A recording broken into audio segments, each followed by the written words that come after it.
Hello hi అండి, అందరికీ నమస్కారం. My name is Ram. Welcome to my report YouTube channel. ఈరోజు షిరిడి సాయిబాబా అనే దేవుడు కూడా మతం రంగు కులం రంగు పులుముతున్నారంటే ఇది ఏ విధంగా పరిగణించాలో, అసలు ఈ విధానాన్ని ఎలా ఆపాలో అర్థం కావట్లేదు. దీని మీద నేను నా టీము ఒక రిపోర్ట్ అయితే తయారు చేసాం. దాన్ని మీ ముందు ప్రవేశపెట్టబోతున్నాం. ఇంకెందుకు ఆలస్యం, వీడియోలోకి వెళ్ళిపోదామా? షిరిడి సాయిబాబా ఇష్యూ ఈ మధ్యకాలంలో తెలుగులో అంటే ఒక 4-5 days back cine actor Madhavi Latha, అంటే మీకు అందరికీ తెలిసే ఉంటుంది, బీజేపీలో ఆవిడ ఒక యాక్టివ్ మెంబర్గా ఉన్నారు. అలాగే ఇంకా 4-5 పర్సన్స్ ఉన్నారు. వీళ్ళందరూ కలిపి షిరిడి సాయిబాబా ఒక ముస్లింకి చెందిన వ్యక్తి, అతను ఎందుకు హిందువులు అంతలా పూజిస్తున్నారు అంటూ అతని మీద తీవ్రమైన వ్యాఖ్యలు చేశారు. అలాగే అతను పుట్టుక, అతను ఉనికి, దాని గురించి వీళ్ళకేదో పూర్తిగా తెలిసినట్టు బొడ్డు కోసి పేరు పెట్టినట్టు అయితే మాట్లాడుతున్నారు. మరి దీని మీద అసలు జనం ఏమనుకుంటున్నారు? వీళ్ళు చెప్పింది నిజం అనుకుంటున్నారా లేదా తప్పు అనుకుంటున్నారా? అసలు దేవుడికి మతం రంగు పొల్లడం ఏంటి? దాని గురించి పూర్తిగా మాట్లాడుకుందాం. అయితే షిరిడి సాయిబాబా మీ అందరికీ తెలిసిన వ్యక్తే. ఆయన షిరిడిలో చాలామంది జనాలకి అతని మహిమను చూపించి, అతను ఆ అంటు రోగాలు కానీ ఎటువంటి వైరస్ వచ్చినా కానీ అతను చేత్తో తాకి ఆ రోగాలన్నీ నయం చేస్తున్నాడనేసి అతన్ని అక్కడ ఉన్న జనం దేవుడిగా కొలిచేవారు. అలా అతని యొక్క ప్రేమికులు, అంటే అతన్ని ఆరాధించే భక్తులైన ఉండొచ్చు, లేకపోతే ప్రేమికులైన ఉండొచ్చు, బయట దేశం అంతా కూడా చాటి చెప్పారు. అలా ఆయన క్రమక్రమేపీ అందరికీ ఆయన బాబా కాస్త దేవుడిగా మారారు. ఈరోజు సత్యసాయి బాబా అనే వ్యక్తి ఉన్నారు కదా, మొన్న ఈ మధ్య ఒక 10 years బ్యాకే పోయారు. ఓకే, ఆయన కూడా దేవుడిగానే పూజిస్తారు చాలామంది హిందువులు. ఆయన బాబా అయి ఉండొచ్చు. బట్ జనంలోకి వచ్చి బతుకుతూ జనం యొక్క ప్రాబ్లమ్స్ని సాల్వ్ చేసేవాడిని దేవుడు అంటారు. సత్యసాయి బాబా గారు అయితే పుత్తూరులోనే ఆయన, నాకు తెలిసి మొత్తం వాటర్ ట్యాంక్స్ దగ్గర నుంచి, రోడ్ల దగ్గర నుంచి ఆయన అయితే చాలా బాగా చేశారు. ఈరోజు షిరిడి సాయిబాబా సిటీలో అయితే అతను స్థిరపడినట్టు, అక్కడే అతను కాలగమనం చెందడం వల్ల అతనికి అక్కడ విగ్రహాలు, గుళ్ళు కట్టడం, ఆ తర్వాత అక్కడ ఆయన్ని భక్తులుగా పూజించడం మొదలుపెట్టారు. ఎక్కువగా తెలుగునాట ఆంధ్రప్రదేశ్ నుండి విజయవాడ, ఈస్ట్ గోదావరి, వెస్ట్ గోదావరి, గుంటూరు, దగ్గర దగ్గర ఒంగోలు, లేకపోతే వైజాగ్, ఇదంతా కూడా అతన్ని దేవుడిగా పూజిస్తూ ఈ వీళ్ళే అక్కడికి వెళ్ళి కొన్ని సత్రాలు కట్టుకుని ఎప్పటికప్పుడు ఏదైనా పండగ పాపం వస్తే ఆయన దగ్గరికి వెళ్ళి ఆయన్ని ఒకసారి దర్శించుకుని రావడం అనేది వీళ్ళకి కొలువుగా మారిపోయింది. ఇది ఆయన యొక్క చరిత్ర. ఆయన ఎక్కడ పుట్టాడు, ఎందుకు పుట్టాడు, గన్నేసుకొచ్చాడా కాదు. ఓకే, ఒక నలుగురికి ఉపయోగపడ్డవాడు. అతను ముస్లిం అయితే ఏంటి, క్రిస్టియన్ అయితే ఏంటి, హిందూ అయితే ఏంటి? అసలు ఈ మతాలు అనేవి దేవుళ్ళకి లేవు, మీరు పులుముకున్న మతాలు. పాపం దేవుళ్ళని మతంలో లాగేసింది మన సామాజిక వర్గాలు, మన గవర్నమెంట్స్, రాజకీయాలు. దీని మీద నేను ఎవరి దగ్గరైనా డిబేట్ చేయగలను. మతాలని దేవుడికి పులివేయడం ఏంటండి?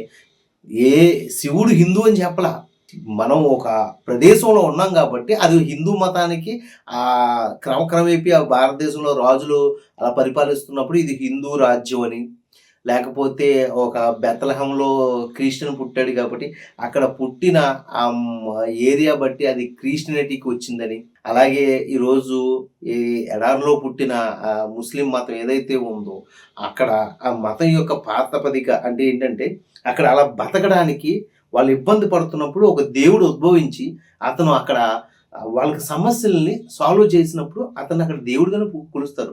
ఈ రాజకీయ పార్టీలు వాళ్ళ ఉనికిని కాపాడుకోవడానికి చేస్తున్న ఒక దిక్కుమాలిన చర్య. ఎందుకంటే ఇప్పుడు బీజేపీని అనడానికి లేదు, అటు కాంగ్రెస్ని అనడానికి లేదు. ఎందుకంటే 2 పార్టీలు అలాగే సచ్చాయి. ఇది వాళ్ళ యొక్క ఉనికిని కాపాడుకోవడం చేస్తే, వాళ్ళ యొక్క ఉనికిని వీళ్ళ భజన చేయడానికి ఉపయోగించుకుని, వీళ్ళ పదవులు కాపాడుకోవడానికి, లేకపోతే వాళ్ళకి పదవులు ఇస్తారని చేసి ఈ సోషల్ మీడియాలో ఎక్కేసి వీళ్ళకి నిజంగా జనాలు ఓటు బ్యాంకింగ్ ఉండదు. వీళ్ళకి ఫాలోవర్స్ ఉంటారు. 10 రోజులు వీడియోలు చేస్తే అందరికీ ఫాలోవర్స్ వస్తారు. ఆ ఫాలోవర్స్ని పట్టుకుని వీళ్ళు ఏదో ఇంకా అసలు జనాల్లో నేను చెప్పిందే సత్యం, ఒక ఎమ్మెల్యేకి లేని వాల్యూ నాకు ఉంది అని ఫిక్స్ అయిపోయిన ఈ ఫాలోవర్స్ ఏదైతే ఉన్నారో, అదే ఈ ఫాలోవర్స్ని పెట్టుకున్న ఇన్ఫ్లుయెన్సర్స్ ఏదైతే ఉన్నారో, వీళ్ళకైతే మాత్రం ఖచ్చితంగా ఈ గవర్నమెంట్స్ ఎలాగ శిక్షించు. ఎందుకంటే వాళ్ళని కాపాడుకోవడానికి ఇన్ఫ్లుయెన్సర్స్ పెట్టుకున్నారు కదా. ఇప్పుడు దాన్ని బట్టి ఇదిగో ఈ మాధవీలత గారు కానీ, లేకపోతే సోకాల్డ్ ఈ బీజేపీ పర్సన్స్ మాట్లాడుతున్నారు. ఓకే, అతను ఆఫ్ఘనిస్తాన్ నుంచి వచ్చాడంట, అతను బ్రిటిష్ వాళ్ళకి హెల్ప్డ్గా వచ్చాడంట, తర్వాత అతను ఝాన్సీ లక్ష్మీబాయిని వ్యతిరేకించడానికి అవకాశం చూపించారు. అట్లా ఆవిడ ఎక్కడ చదివిందో కానీ ఆర్టికల్ నాకు అర్థం కాలేదు కానీ, మాధవీలత గారు గూగుల్ చేసినా కూడా అతను ఝాన్సీ లక్ష్మీబాయికి సపోర్ట్ ఇస్తూనే అతను ఎక్కువగా పోరాడాడనేసి గూగుల్ కూడా చెప్తుంది. బట్ మీరంటున్నట్టు బ్రిటిష్ వాళ్ళకి ఆయన ఎలా సపోర్ట్ ఇచ్చాడో మరి నాకు అర్థం కావట్లేదు. సరే అదంతా పక్కన పెట్టేస్తే బ్రిటిష్ వాడైనా మనిషే, ఇటు బ్రిటిష్ వాడితో బాధించబడుతున్న ఇండియన్స్ అయినా మనుషులే. వీళ్ళిద్దరికి దేవుడు ఒక్కడే. అది అల్లా అయినా, జీసస్ అయినా, లేకపోతే శివుడైనా సరే వీళ్ళ ముగ్గురిని దేవుడిగానే కొలుస్తాం. మీరు అర్థం చేసుకోవాలని కోరుకుంటాను. ఈరోజు మీరు లేవనెత్తిన ఈ ఇష్యూ రేపొద్దున ఒక బాబ్రీ మసీద్ లాంటి గొడవకు దారితీస్తే ఏంటి పరిస్థితి? మీరు ఇంకో మాట కూడా అన్నారు, అసలు ముస్లిమ్స్కి ఆయన ఒక ఫకీర్గానే చూస్తారు, హిందువులే అతన్ని నెత్తినెక్కించుకుంటున్నారు. మేడం మీకు అర్థం కావట్లా. ఒక డాక్టర్ తన సేవ స్వచ్ఛందంగా నిజాయితీగా చేస్తే మనం అతని డాక్టర్ అనం, దేవుడు అంటాం. అలాగే ఆయన జీవితాంత కాలంలో అక్కడ ఉన్న చాలా మంది చుట్టుపక్కల జనాలకి వైరస్ సోకినా, సమస్యలు వచ్చినా అతను తన మహిమలతో అతను వాళ్ళు కాపాడాడు. రేపు పొద్దున మళ్ళీ దీని మీద మీరు డిబేట్ ఏం పెడతారంటే అసలు ఆ వైరస్ని ఇతనే క్రియేట్ చేసి ఆ రాత్రి కాపాడాడు అంటారేమో. మరి ఇంకా అలాగంటే మనం ఏం చేయలేం. మరి మీకు తెలుసో తెలియదో హిందూ సమాజం అంటే ఇంకా అసలు బయట దేవుళ్ళని కొట్టేని తిట్టేని అని ఏం లేదు. హిందూ సమాజం అందరినీ పూజిస్తాం, మనం అందరిచ్చిన ప్రసాదం తింటాం.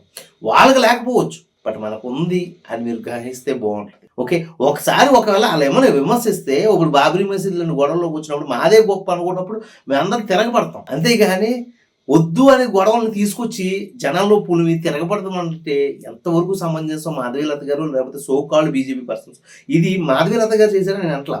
ఎందుకంటే మాధవీలత గారి కన్నా ముందే ఈ గొడవలు నార్త్లో ఉన్నాయి. నార్త్లో చేశారు అల్లర్లో షిరిడి సాయిబాబాను తొక్కాలని చూశారు. అబ్బో చాలా కామెడీ జరిగింది.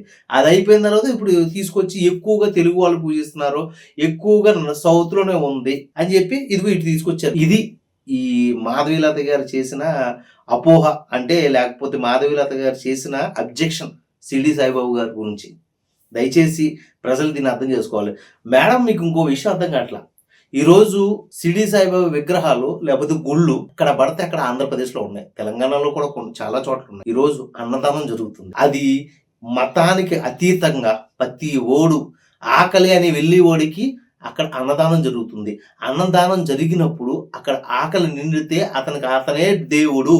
వాళ్ళందరికీ మీరు అన్నం పెడతారా? మీరు పెట్టరు, మాట్లాడేస్తారు. మీరు చేస్తారండి మీ స్థాయి బట్టి ఒక 100 రూపాయలు లేకపోతే 1,00,000 రూపాయలు మీరు సాయం చేయగలరు. కానీ దేవుడు అనే కాన్సెప్ట్తో ఓ గుళ్ళని జరుగుతున్నాయి కదా, దాంట్లో కూడా దోపిడీ ఉంది. దోపిడీ లేదంట. దోపిడీని అరికట్టే విధంగా మీరు వీడియోలు చేయండి. అది వదిలేసి ఒక గుడి అనేది పుట్టడం వల్ల ఒక సామాన్యుడు, ఒక లేబర్, ఈ రోజుకి చదువుకోలేని వాళ్ళు చాలా మంది ఉన్నారు.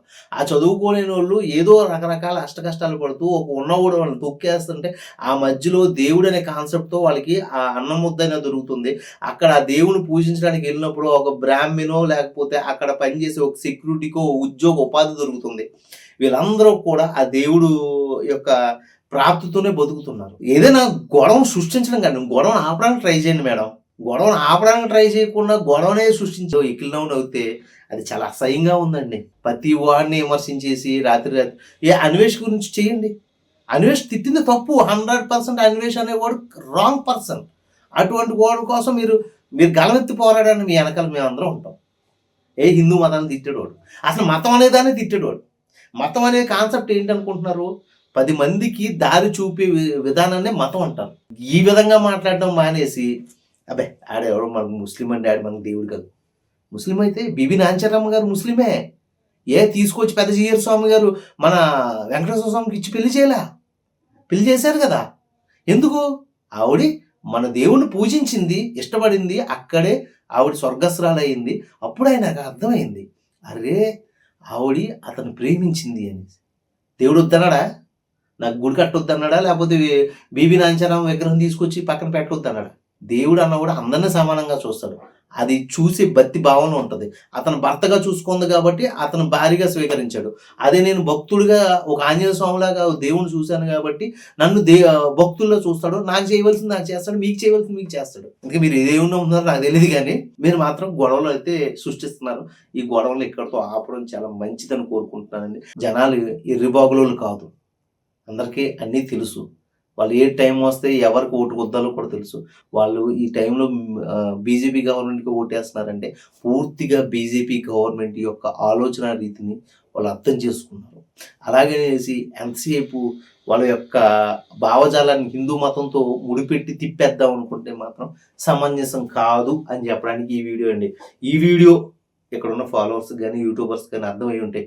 ప్లీజ్ లైక్ చేయండి, షేర్ చేయండి, మీ ఫ్రెండ్స్‌కి ఫార్వర్డ్ చేయండి.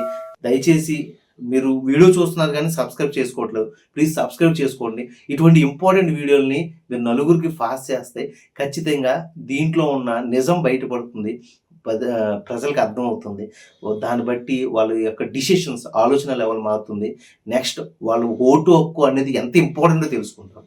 వాళ్ళు వినియోగించుకుంటారు అని కోరుకుంటూ సెలవు తీసుకుంటూ రామ్ సైన్ ఔట్.